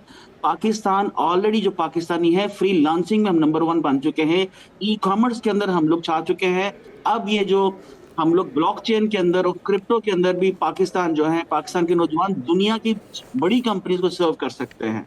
अगर हम लोग वो स्किल सेट ले लें जो नीडेड है दुनिया की उन तमाम कंपनीज को जो ब्लॉकचेन के अंदर, क्रिप्टो के अंदर डेवलपमेंट कर रही हैं, और अपना मशवरा क्या है उस्मान भाई? प्लेटफॉर्म कौन कौन से हैं अवेलेबल हमारे पास अभी तक? यूनिवर्सिटीज़ के अंदर, कॉलेजेस के अंदर तो बाकायदा ये ट्रेनिंग या इस तरह की तालीम फराहम की जानी शुरू नहीं की गई, होनी चाहिए। ऑनलाइन कौन कौन से प्लेटफॉर्म्स हैं, कौन कौन से मौके हैं जिससे फ़ायदा उठाया जाए? बहुत ही अच्छा सवाल है, बहुत ही अच्छा सवाल है। आप तो पाकिस्तान के तमाम नौजवानों को मैं ये पैगाम देता हूँ कि आप लोग बाइनांस की एकेडमी में चले जाएं। कहीं जाने की जरूरत नहीं, बाइनांस की एकेडमी में चले जाएं। फ्री है, फ्री है, फ्री है। वहां पर जाके आप अच्छा, ये ऑनलाइन है, ये ऑनलाइन ही कर सकते हैं आप?